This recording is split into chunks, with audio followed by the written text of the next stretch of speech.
सलाम, नमस्ते, सत श्री अकाल। मैं हूं रजा और आप देख रहे हैं रजाग्राफी अनस्क्रिप्टेड की middle east special report, Iran special report, जिसके अंदर सबसे पहली और बड़ी खबर यह है कि जैसा आपको मालूम है कि ईरान इजराइल पर हमले की तैयारी कर रहा है। ईरान के हमले से इजराइल को बचाने के लिए अमेरिका ने अपनी पूरी की पूरी ताकत मिडिल ईस्ट में उतार दी है। 50,000 सैनिकों के बारे में मैं आपको पहले अपडेट दे चुका हूं कि अमेरिका के 50,000 सैनिक मिडिल ईस्ट में इजराइल के बचाव के लिए पहले से तैनात हैं। वहीं अब अमेरिका ने अपनी सारी ताकत मिडिल ईस्ट में झोंक दी है। परमाणु B-2 बॉम्बर भी मिडिल ईस्ट में उड़ता हुआ पाया जा रहा है। लगातार परमाणु बॉम्बर ईरान को डराने और धमकाने और इजराइल को बचाने के लिए अमेरिका का परमाणु बॉम्बर मिडिल ईस्ट में उड़ रहा है। F-16, F-15 इस तरह के तमाम आधुनिक जो फाइटर जेट हैं, जो अमेरिका की ताकत कहलाते हैं, ये तमाम ताकतें इस वक्त मिडिल ईस्ट में ईरान के खिलाफ तैयार हैं और तैनात हैं। वहीं मेरे दोस्तों, बड़ी खबर यह आई है कि ईरान के सुप्रीम लीडर ने बयान दिया है कि दुश्मन जानता है कि वो क्या कर रहा है, दुश्मन जानता है कि हम उस पर हमला करेंगे। ईरान के सुप्रीम लीडर ने कहा कि आज जो सहयूनी, जो दुश्मन, अमेरिका जो मेन दुश्मन है, ये तमाम ताकतें मिलकर हम और हमारे ग्रुप के साथ जो भी कर रहे हैं, हम उसका बदला ज़रूर लेंगे। ईरान के सुप्रीम लीडर ने जिस तरह से बदले की बात कही है, ये बात कंफर्म हो रही है कि ईरान के सुप्रीम लीडर ने सच में आदेश इजराइल के ऊपर हमले का दे दिया है। ईरान के सुप्रीम लीडर का ये बयान कुछ ही वक्त में वायरल होगा। ईरान के सुप्रीम लीडर ने इसके अलावा कई बयान दिए, हत्ता कि उन्होंने एक ट्वीट भी किया। उस ट्वीट में उन्होंने कहा जो गाज़ा और लेबनान में इजराइल कर रहा है, 50,000 बच्चे, नौजवान, बूढ़े, बुजुर्ग, महिलाएं मारे गए हैं। वो सब के सब बेगुनाह हैं। 50,000 लोगों को, सिविलियंस को इजराइल, अमेरिका मिलकर कत्ल कर चुके हैं और इनके कत्ल के लिए हथियार अमेरिका दे रहा है। ये वही अमेरिका है जो ह्यूमन राइट की बात करता है, इंसानियत की बात करता है। वहीं ये आम लोगों को कत्ल करने के लिए इजराइल को हथियार दे रहा है।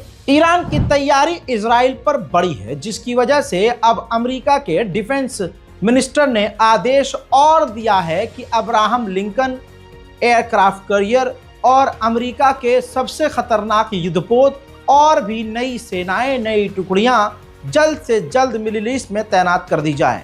यानी अमेरिका पूरी की पूरी अपनी ताकत निचोड़कर मिडिल ईस्ट में तैनात कर रहा है। अभी तक जो सेना 50,000 थी वो तो थी, लेकिन अब नई बटालियन, नए हथियार, नए युद्धपोत, बड़े एयरक्राफ्ट कैरियर और नए तरह के फाइटर जेट भी मिडिल ईस्ट में अमेरिका पूरी तरह से ईरान के खिलाफ अपनी ताकत झोंक रहा है। हजरात, उधर अमेरिका ने ईरान को वार्निंग दी है कि पिछली बार तो हमने इजराइल को आप पर बड़ा हमला करने से रोक लिया था, लेकिन अगर इस बार आपने इजराइल पर बड़ा हमला किया तो हम फिर नहीं रोक पाएंगे और फिर इजराइल पहले से ज़्यादा बड़ा हमला ईरान पर करेगा। न्यूयॉर्क टाइम्स ने छापा है कि इजराइल ने जो हमला ईरान पर किया था वो सटीक हमला था, यानी बिल्कुल निशाने पर था, जिससे ईरान के एयर डिफेंस सिस्टम और ईरान की मिसाइल मैन्युफैक्चरिंग कंपनी को बड़ा नुकसान हुआ है, जिसकी वजह से ईरान पूरी ताकत झोंक कर भी एयर डिफेंस सिस्टम को रूस की मदद से भी अगर ठीक करेगा तो उसको 1 महीने से ज़्यादा लगेगा, और जो मिसाइल फैक्ट्री डैमेज हुई है उसको रिकवर करने में ईरान को 1 साल लगेगा, जिसकी वजह से ईरान की जो मिसाइल प्रोडक्टिविटी है वो कम हो गई है। सिर्फ यही वजह है कि ईरान बुरी तरह से इजराइल पर नाराज है, भड़का हुआ है। उधर ईरान ने 6 नवंबर तक के लिए अपने एरिया को ब्लॉक कर दिया है और अंतर्राष्ट्रीय NOTAM जो है घोषित कर दिया है। ये वो इंटरनेशनल लॉ है कि अगर ये लागू कर दिया जाए तो दुनिया का कोई भी एयरक्राफ्ट, फाइटर जेट या कोई भी हो वो उस एरिया में नहीं जाएगी, क्योंकि वहाँ ख़तरा है। 6 तारीख तक यानी 6 नवंबर तक ईरान ने ये नोटिस जारी किया है, इमरजेंसी जारी कर दी है कि इस इलाके में गोलीबारी होती रहेगी और अगर किसी के जेट, किसी के जहाज़ को नुकसान पहुंचा तो हम जिम्मेदार नहीं होंगे। ईरानी जनरल अली मोहम्मद ने कहा है कि इजराइल हमारे हमलों को रोकने में इनकैपेबल है, वो रोक नहीं पाएगा। जाहिर सी बात है अमेरिका इसीलिए मैदान में उतरा हुआ है और उन्होंने कहा कि ये बात लिख कर इजराइल रख ले कि हम हमला ज़रूर करेंगे। जाहिर सी बात है ईरान के जनरल सही कह रहे हैं, जिस तरह से अमेरिका ने अपनी पूरी ताकत उतार दी है मैदान जंग में सिर्फ और सिर्फ इजराइल के ऊपर हमला होने से रोकने के लिए और ईरानी मिसाइलों को रोकने के लिए। साफ क्लियर है कि इजराइल ईरान से लड़ नहीं सकता है अपने दम पर। वहीं ईरान के कमांडर ने और डराने की बात कर दी है। उन्होंने कहा कि अभी तो इजराइल के खिलाफ ईरान ने अपनी मिसाइलों को रिवील ही नहीं किया है, जो स्पेशली खासकर इजराइल के लिए बनाई गई है। उधर इजराइल के मीडिया खुद दावा कर रहे हैं, हेब्रू मीडिया ने कहा है कि 86 जगह ईरान की ऐसी है जहां पर मिसाइल की मूवमेंट नजर आई है, जहां ईरान मिसाइलें तैनात कर रहा है। वहीं बर्तानिया ईरान के न्यूक्लियर पावर प्लांट पर, न्यूक्लियर प्रोग्राम पर पाबंदी लगाने की तैयारी कर रहा है। ईरान जब भी इजराइल से टकराता है और जब जवाबी कार्रवाई करता है तो ईरान के अंदर ही जानबूझकर ऐसी गतिविधियां होने शुरू हो जाती हैं जिससे ईरान के अंदर का संतुलन बिगड़ जाता है। और ये कोई और नहीं, अमेरिका इजराइल ही करवाते हैं, क्योंकि उनको पता है कि हम डायरेक्ट जंग में डायरेक्ट ईरान को फेस नहीं कर सकते। चाहे वो माशा अमीनी के मामले में गृह युद्ध जैसा माहौल हो, जैसे अब नई चिंगारी एक और छोड़ी गई है ईरान के अंदर ऐसी, क्योंकि देखिए टिकटॉक है, इंस्टाग्राम है, सोशल मीडिया है। भारत में तो मुसलमान लड़कियों को आप देख रहे हैं, हर 5वीं मुसलमान लड़की सोशल मीडिया पर नंगी हो रही है। सोशल मीडिया पर बुरा लगेगा, लेकिन ऐसे बहुत सारे लोग इस वीडियो को देख रहे हैं जिनकी घर की लड़कियां खुद सोशल मीडिया पर नंगी हो रही हैं। जब पैसा आना शुरू हो जाता है, शुरुआत में हिजाब रहता है, पर्दा रहता है, डबल मीनिंग या थोड़ा बहुत डांस करके, कुछ उल्टी सीधी हरकतें करके, कॉमेडी भी करके, डांस करके, नाच, जब वो इन्फ्लुएंसर की कैटेगरी में आना शुरू होती हैं और अपने बायो में लिख देती हैं मैनेज बाय दिस और DM फॉर कोलैबोरेशन, इस तरह की चीज़ें, तो अपने आप को बड़ा इन्फ्लुएंसर मानना शुरू करती हैं। और ऐसे में जैसे ही घर पर सोशल मीडिया की कमाई से 10-5 हज़ार रुपया, मान के चलिए 15 हज़ार रुपया भी आना शुरू होता है, तो घर वाले भारत के मुसलमान अपनी उस बेटी के ऊपर से तमाम पाबंदियां हटा लेते हैं। फिर वो इग्नोर करना शुरू कर देते हैं कि अब हमारी बेटी चाहे चड्डी बनियान में नाचे, चाहे अपने जिस्म के तमाम प्राइवेट हिस्सों को दिखा दे, पैसा आना चाहिए। और फिर समाज भी जब देखता है कि इनकी बेटी नंगी होकर नाच रही है तो उनकी बेटी के साथ सेल्फी भी लेती है और पीठ पीछे बुराई भी करेगी, लेकिन साथ में सेल्फी भी लेगी, पीठ पीछे बुराई भी करेगी। और क्योंकि उस समाज में, उस गली में, उस मोहल्ले में अब वो जो कल तक गरीब मिडिल क्लास का परिवार था, बेटी की नंगे होने की कमाई से अब उस घर में तब्दीली आ रही है। घर के नीचे गाड़ी खड़ी हो गई है, स्कूटी आ गई है, कार आ गई है, घर बढ़िया बन गया है। तो अब माँ बाप जो है फंक्शन भी कर रहे हैं, परिवार को, लोगों को इकट्ठा भी कर रहे हैं, तो मोहल्ले के लोग भी चुप हो जाते हैं कि चलो कम से कम दावत तो मिल रही है। ये माहौल है, ये ऐसा कड़वा सच है कि ऐसा कड़वा सच बोलने के बाद बहुत सारे मुसलमान मेरे विरोध में हो जाएंगे। लेकिन मेरे दोस्तों, ईरान का कल्चर ऐसा नहीं है। देखिए, शैतान सबके अंदर है। अब भारत में यहाँ आज़ादी है तो कोई भी मुसलमान लड़की नंगी हो सकती है, उसको आप रोक नहीं सकते, माहौल ही ऐसा है।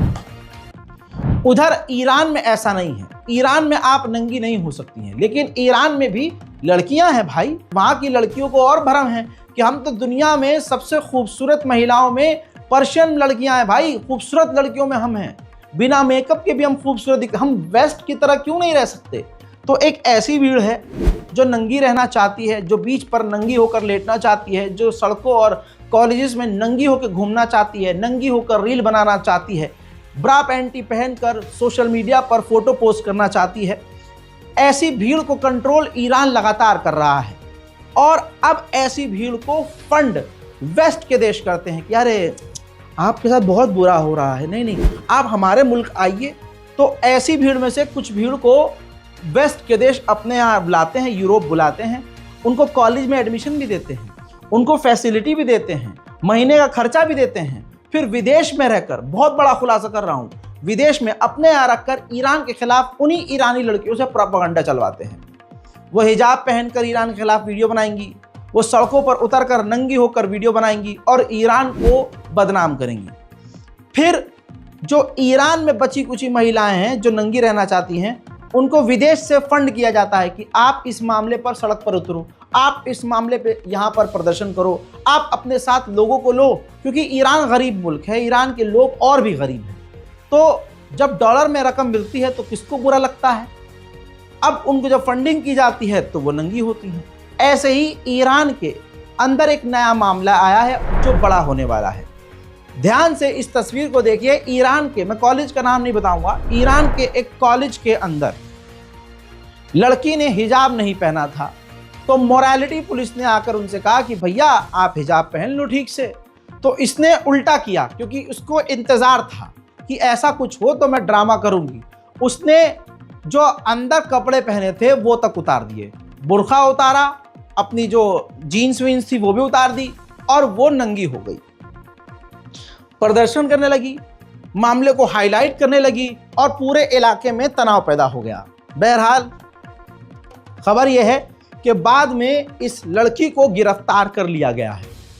कहने का मतलब यही है, ये पूरा प्रोपेगेंडा मैंने आपको समझा दिया है कि इस मामले को अब विदेश में बैठे हुए अमेरिका, जर्मनी, फ्रांस, ये तमाम जो देशों के नेता हैं अब इसको मामले को हाईलाइट करेंगे, लड़की की रिहाई की मांग करेंगे, ईरान को कहेंगे कि ये तो तानाशाही है। मतलब तुम अपनी बहन बेटियों को नंगा घुमाओ, उनको पूरा नेकेड कर दो, कोई कुछ नहीं कहेगा। लेकिन जो ईरान में कल्चर नहीं है, आप जबरदस्ती वहां नंगापन लाना क्यों चाह रहे हो? हजरात मोहतरम, ये ईरान के साथ हमेशा होता आया है, भारत में भी आप देख सकते हैं। और भारत वाली बात पर अगर किसी को आपत्ति हो तो हम पे घंटा कोई फर्क पड़ेगा, उखाड़ लो जो उखाड़ना है। अल्लाह ने इस ज़बान में इतनी कुव्वत दी है और जिगर ये दिया है कि मैं अपनों को भी समझा सकता हूँ, गैरों की तो दूर की बात है, गैरों को तो मैं रोज़ बोलता हूँ। हमारे ये समाज में हो रहा है, ख़ासकर जो दूसरे स्टेट से पढ़ाई के नाम पर दूसरे शहर में जाकर पढ़ रही होती हैं, रूम लेकर रेंट पर रह रही होती हैं, उन लड़कियों को आप देखो। शहर की हवा ऐसी लगती है कि शहर की लड़की इतनी नंगी नहीं होगी जितनी वो गांव से आकर अपने पर लगाकर शहर में रातों को क्लब जाना, दारू पीना, चरस गांजा, 10 बॉयफ्रेंड घुमाना, सोशल मीडिया पर नंगा होना। और फिर घर वाले सोचते हैं यार कि अभी तो हमें 10,000 रुपये महीना बिटिया को देना पड़ रहा था, अब बिटिया शायद सोशल मीडिया पर कुछ कर रही है तो हमसे पैसा नहीं मांग रही है, ऊपर से पैसा दे रही है, ऊपर से, तवज्जो जाऊंगा, ऊपर से पैसा दे रही है लेने के बजाय। हमें और क्या चाहिए? लड़की अपने आप खुद दहेज इकट्ठा कर लेगी, लड़की अपने आप खुद लड़का भी तलाश कर लेगी।